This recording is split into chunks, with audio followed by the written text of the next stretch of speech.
Hello everyone. आज के session में हम लोग डिस्कस करेंगे प्रोसेस और scope of social welfare administration, समाज कल्याण प्रशासन का क्षेत्र और उसकी प्रक्रिया। सोशल वेलफेयर एडमिनिस्ट्रेशन के स्कोप को समझाने के लिए लूथर गुलिक नामक एक साइंटिस्ट ने एक मैजिकल फॉर्मूला दिया जिसका नाम था पोस्ट कॉर्ब। तो पोस्ट कॉर्ब सोशल वेलफेयर एडमिनिस्ट्रेशन के फील्ड में काफ़ी पॉपुलर है और पोस्ट कॉर्ब एक शॉर्ट फार्मूला है जिसका प्रत्येक जो लेटर है वो सोशल वेलफेयर एडमिनिस्ट्रेशन की एक एक टेक्निक को डिस्क्राइब करता है। तो पोस्ट कॉर्ब का जो फॉर्मूला है वो स्लाइड में आप देख सकते हैं। पोस्ट कॉर्ब का फॉर्मूला शो हो रहा है। POSDCORB means P means planning यानी नियोजन करना, O मीन्स ऑर्गेनाइजिंग यानी संगठन करना, S मीन्स स्टाफिंग यानी कर्मचारियों की नियुक्ति करना, D मीन्स डायरेक्टिंग निर्देशन करना, CO कोऑर्डिनेशन मीन्स समन्वय करना, R मीन्स रिपोर्टिंग यानी प्रतिवेदन तैयार करना और last B means budgeting budget तैयार करना। तो पोस्ट कॉर्ब लूथर गुलिक ने पोस्ट कॉर्ब के माध्यम से सोशल वेलफेयर एडमिनिस्ट्रेशन के पूरे ही प्रोसेस को समझाने का प्रयास किया है और लूथर गुलिक का मानना है कि एक एडमिनिस्ट्रेटर सोशल वेलफेयर के फील्ड में अगर इस मैजिकल फॉर्मूले का यूज़ करते हुए एडमिनिस्ट्रेशन करता है तो सोशल वेलफेयर फैसिलिटीज़ जो है वो आराम से अच्छे से वेलफेयर क्लास तक पहुंचाई जा सकती है। तो ये जो हर एक टेक्निक है पोस्ट कॉर्ब की उसका सही यूटिलाइजेशन होना ज़रूरी है और एडमिनिस्ट्रेटर को भी नॉलेज होना चाहिए हर एक टेक्निक का और हाउ टू यूज़, कैसे इस टेक्निक का यूज़ करना है इसका नॉलेज भी एक एडमिनिस्ट्रेटर को होना चाहिए। हम एक एक टेक्निक पर डिटेल में बात करेंगे। पोस्ट कॉर्ब की हर एक टेक्निक का क्या मीनिंग है और कैसे इसका यूज़ किया जाता है। इन कुछ रिसेंट ईयर्स में कुछ एकेडमिशियंस और कुछ प्रैक्टिशनर्स ने जो लूथर गुलिक ने जो पोस्ट कॉर्ब का फॉर्मूला दिया है और जो टेक्निक्स बताई है उसमें कुछ और दो टेक्निक्स को ऐड किया है और इन टेक्निक्स के ऐड होने से सोशल वेलफेयर प्रोग्राम्स को एडमिनिस्ट्रेटर काफ़ी अच्छी तरीके से इम्प्लीमेंट कर सकता है। तो जो दो टेक्निक्स जो नई ऐड हुई है ई और एफ, ई मीन्स इवेल्युएशन मूल्यांकन करना और एफ मीन्स फीडबैक। तो ये दो टेक्निक्स भी बहुत यूज़फुल है सोशल वेलफेयर एडमिनिस्ट्रेटर की फील्ड में। लूथर गुलिक ने जो टेक्निक्स दी हैं उनमें दो टेक्निक को और ऐड कर सकते हैं। तो इन सारी ही टेक्निक्स के माध्यम से सोशल वेलफेयर एडमिनिस्ट्रेटर बहुत ही अच्छी तरीके से एडमिनिस्ट्रेशन कर सकता है। पहली टेक्निक है पोस्ट कॉर्ब की प्लानिंग। प्लानिंग का आशय नियोजन करना। प्लानिंग बहुत ही इम्पॉर्टेंट है सोशल वेलफेयर एडमिनिस्ट्रेशन के फील्ड में क्योंकि प्लानिंग के माध्यम से किसी भी ऑर्गेनाइजेशन के गोल को अचीव किया जा सकता है और कोई भी व्यक्ति अपनी लाइफ के गोल को भी अचीव करना चाहता है तो उसके लिए इम्पॉर्टेंट है कि वो प्लानिंग करे और प्लानिंग के बेस पर ही सारे कार्यों को करे। तो एक एडमिनिस्ट्रेटर भी प्लानिंग करता है क्योंकि प्लानिंग के माध्यम से हम किसी भी काम को ऑर्डरली वे में कर सकते हैं और प्लानिंग को एक मेंटल प्रोसेस भी कहा है, एक इंटेलेक्चुअल प्रोसेस भी कहा है क्योंकि प्लानिंग हमेशा कोई भी इंटेलेक्चुअल व्यक्ति है वही प्लानिंग करके अपने कार्यों को करता है और ऐसी प्लानिंग से हमेशा रिजल्ट जो है वो बहुत ज़्यादा इफेक्टिव होते हैं। प्लानिंग के माध्यम से गोल अचीव करना बहुत इजी हो जाता है। तो प्लानिंग को हम सिंपली ऐसे भी डिस्क्राइब कर सकते हैं कि प्लानिंग का आशय जब भी कोई सोशल वेलफेयर एडमिनिस्ट्रेटर प्लानिंग करता है तो वो कुछ प्रश्नों को अपने दिमाग में रखता है, लाइक व्हाट, व्हाई, वेयर और हाउ। ये WH वर्ड्स हैं। ये वर्ड्स और इनके प्रश्नों का उत्तर एक एडमिनिस्ट्रेटर के दिमाग में पहले से होना चाहिए कि प्लानिंग हम क्यों कर रहे हैं, कैसे करेंगे, क्या प्लान करना चाहते हैं और किस जगह हम प्लान करना चाहते हैं। इन क्वेश्चंस के आंसर जो है वो एडमिनिस्ट्रेटर के दिमाग में पहले से होने चाहिए, तभी जाके वो एक इफ़ेक्टिव प्लानिंग कर सकता है। तो प्लानिंग किसी भी कार्य की रूपरेखा को तैयार करने में हेल्प करती है और ऑर्गेनाइजेशन के गोल को अचीव करने के लिए भी प्लानिंग बहुत ही इम्पॉर्टेंट होती है। जैसे कोई सोशल वेलफेयर ऑर्गेनाइजेशन है, कोई एनजीओ है और उस एनजीओ का एडमिनिस्ट्रेटर एनजीओ स्टार्ट करता है, तो सबसे पहले उसे प्लानिंग करनी होती है। प्लानिंग के दौरान वो अपनी ऑर्गेनाइजेशन के गोल को डिसाइड करता है कि उसकी एनजीओ किस पर्पस को लेकर काम करेगी, क्या उद्देश्य उस एनजीओ का होगा। देन उस ऑब्जेक्टिव को पूरा करने के लिए वो रिसोर्सेज को अरेंज करता है कि ऐसी कौन कौन सी टास्क जो है वो इनिशियली करनी होगी, जिसके लिए कौन कौन से रिसोर्सेज की रिक्वायरमेंट्स होगी। तो बहुत फिजिकल एंड सोशल रिसोर्सेज जो है वो एक एडमिनिस्ट्रेटर अरेंज करता है कि वो एनजीओ जो बनाया जाएगा उसका इंफ्रास्ट्रक्चर कैसा होगा, उसके लिए कहाँ से फाइनेंशियल रिसोर्सेज आएंगे, उस एनजीओ को चलाने के लिए, उसके गोल को अचीव करने के लिए ह्यूमन रिसोर्सेज कहाँ से आएंगे, कैसे आएंगे और कैसे एक बेहतरीन प्लानिंग के माध्यम से वो अपनी एनजीओ के गोल को अचीव करेगा। तो प्लानिंग में हर तरह से एक एडमिनिस्ट्रेटर अपनी ऑर्गेनाइजेशन के गोल को अचीव करने के लिए उन सारी चीज़ों को प्लान करता है जो ज़रूरी है। और जो एडमिनिस्ट्रेटर इफ़ेक्टिव प्लानिंग करता है वो एडमिनिस्ट्रेटर अपनी ऑर्गेनाइजेशन को काफ़ी बेनिफिट्स दे सकता है और वेलफेयर की फील्ड में काम करने वाली उन्हीं ऑर्गेनाइजेशन का नाम जो है वो ऊंचा हो सकता है, जो बेहतरीन प्लानिंग करके अपनी ऑर्गेनाइजेशन के कार्यों को एग्जीक्यूट करता है। तो एक एडमिनिस्ट्रेटर के लिए बहुत ज़रूरी है कि वो एक बहुत अच्छा प्लानर हो। ऑर्गेनाइजेशन किसी भी तरह का हो, हर तरह के ऑर्गेनाइजेशन में प्लानिंग जो है वो इम्पॉर्टेंट है, चाहे वो ऑर्गेनाइजेशन मार्केटिंग ऑर्गेनाइजेशन हो, चाहे कोई इंडस्ट्रियल ऑर्गेनाइजेशन हो, चाहे कोई सोशल ऑर्गेनाइजेशन हो या कोई एजुकेशनल ऑर्गेनाइजेशन हो। हर तरह के ऑर्गेनाइजेशन के एडमिनिस्ट्रेटर के लिए इम्पॉर्टेंट है कि वो प्लानिंग करे, देन अपने कार्यों को एग्जीक्यूट करे।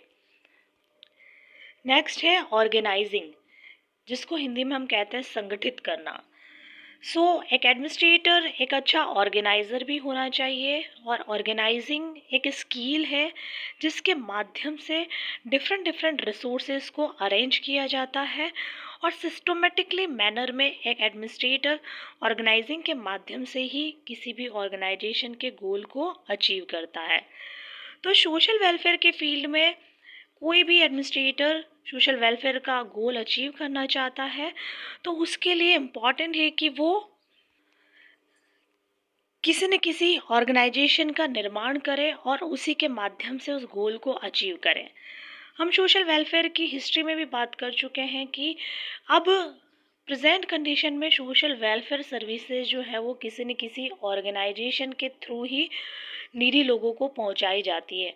अब वो समय चला गया जिसमें लोग जो है वो आगे होके इंडिविजुअली लोगों की हेल्प करते थे, क्योंकि वो थॉट्स जो है वो लोगों की अब वैसी ट्रेडिशनल और रिलीजियस नहीं रही है।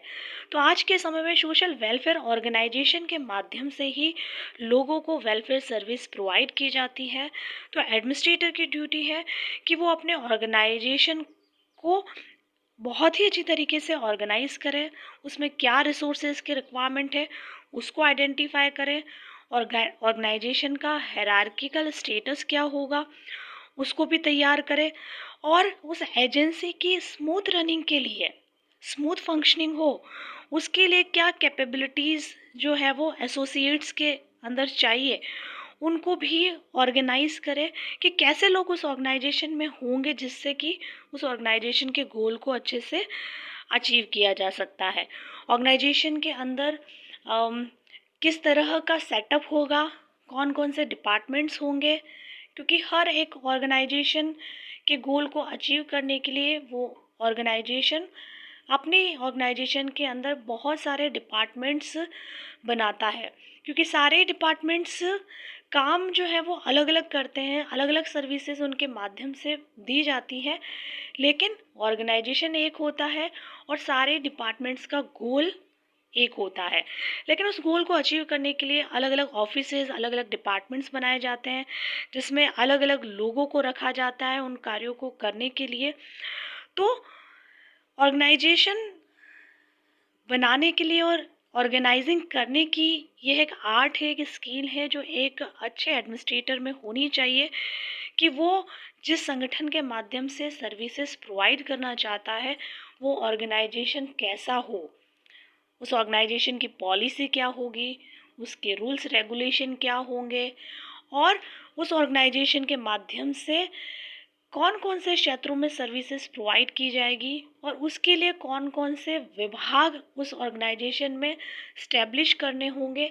ये सारी ही चीज़ें ऑर्गेनाइजिंग के तहत एक अच्छा एडमिनिस्ट्रेटर तैयार करता है।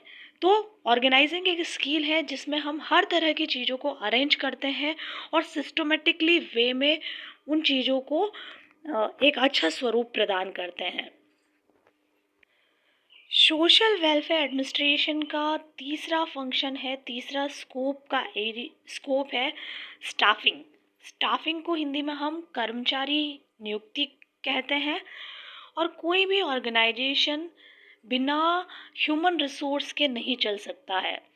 कोई भी ऑर्गेनाइजेशन, चाहे वो एजुकेशनल ऑर्गेनाइजेशन हो, चाहे वो कोई सोशल वेलफेयर ऑर्गेनाइजेशन हो, चाहे वो कोई एनजीओ हो, हर तरह के ऑर्गेनाइजेशन को चलाने के लिए बहुत ज़रूरी है कि उस ऑर्गेनाइजेशन में काम करने वाले प्रोफेशनल्स कैसे हो और प्रोफेशनल कहाँ से आएंगे। स्टाफिंग के माध्यम से उस ऑर्गेनाइजेशन में बेहतर काम करने वाले लोगों को हायर किया जाता है। हायर करने की रिस्पॉन्सिबिलिटी एडमिनिस्ट्रेटर की होती है कि वो अपनी ऑर्गेनाइजेशन के गोल को अचीव करने के लिए बहुत ही अच्छा स्टाफ अपनी ऑर्गेनाइजेशन में लेकर आए। तो स्टाफिंग में बहुत सी एक्टिविटीज़ को इंक्लूड किया जाता है, जिसमें एक एडमिनिस्ट्रेटर रिक्रूटमेंट करता है, अपनी ऑर्गेनाइजेशन में कैसे लोग आएंगे उनके लिए भर्ती करता है, अच्छे लोगों को लाने के लिए सिलेक्शन की स्टेप्स को तैयार करता है कि टैलेंटेड और नॉलेजेबल मैन पावर उनकी ऑर्गेनाइजेशन में आए, उसके लिए एक बहुत ही अच्छा सिलेक्शन का क्राइटेरिया डिसाइड करते हैं। स्पेशली सोशल वेलफेयर की फील्ड में बहुत बड़ी प्रॉब्लम यही आती है कि सोशल वेलफेयर ऑर्गेनाइजेशन में काम करने वाले जो लोग हैं, जो प्रोफेशनल्स हैं, वो बहुत अच्छे से काम नहीं कर रहे हैं, जिसके कारण वेलफेयर का गोल जो है वो अधूरा है।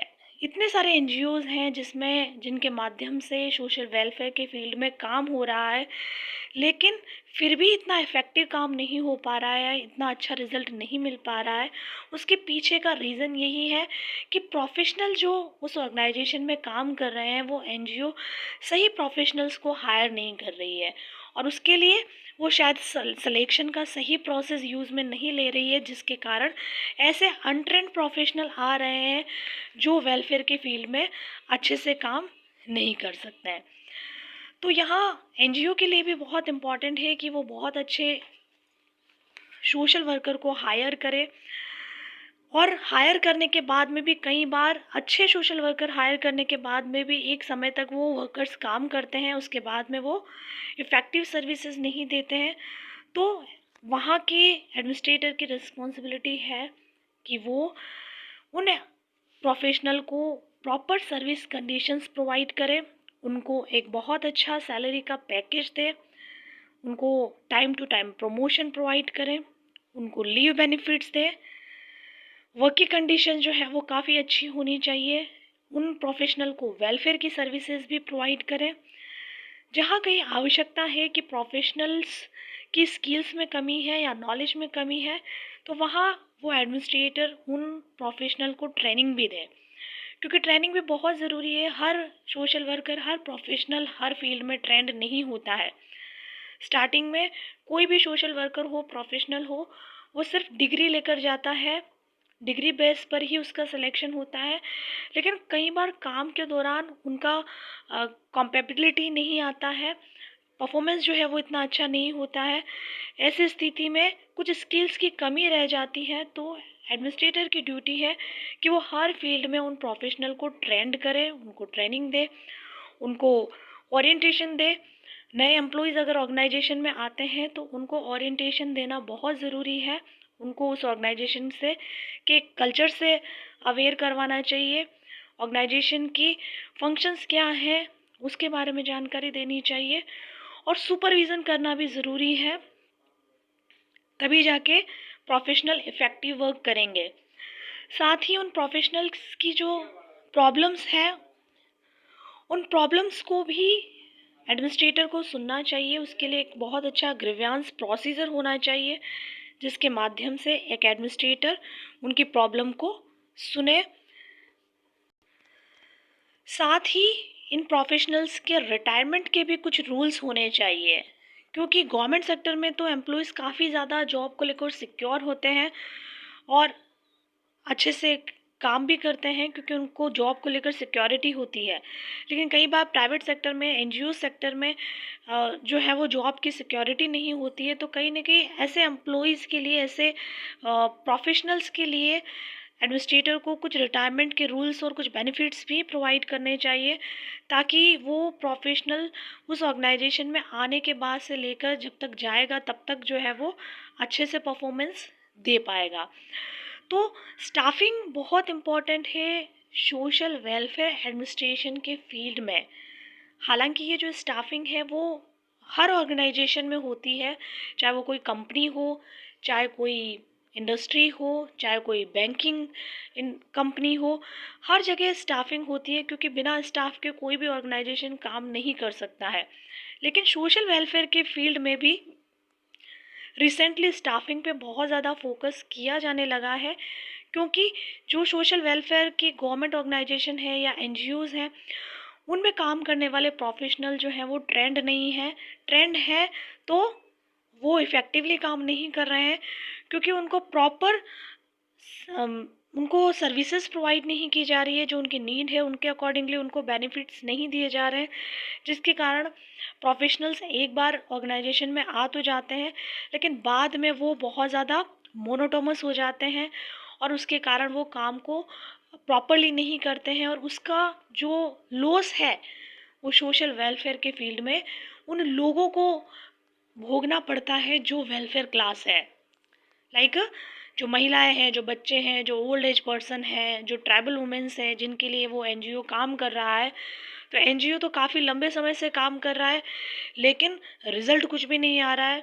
उसके पीछे का रीज़न क्या है कि उस एनजीओ की जो स्टाफिंग है वो प्रॉपर नहीं है, जो स्टाफ है वो बहुत ज़्यादा पुराना है, नॉलेजेबल नहीं है, या वो अपनी जॉब को लेकर बहुत ज़्यादा मोनोटोमस हो गया है, जिसके कारण वो बहुत अच्छा परफॉर्मेंस नहीं दे रहा है। तो स्टाफ अच्छे से परफॉर्म नहीं करेगा तो हम सोशल वेलफेयर की जो क्वालिटी सर्विस है वो डायरेक्टली हम उन लोगों तक नहीं पहुंचा सकते हैं। जो बेनिफिशरीज हैं वो सेटिस्फाइड नहीं रहेंगे, क्योंकि जो प्रोफेशनल है वो मन लगाकर काम नहीं कर रहे हैं, ऑनेस्टी से काम नहीं कर रहे हैं, अकाउंटेबिलिटी नहीं रख रहे हैं। तो कहीं ना कहीं इसका इफ़ेक्ट जो है वो वेलफेयर क्लास या फिर जो बेनिफिशरीज है उन पर होता है, जो बहुत ही नकारात्मक है।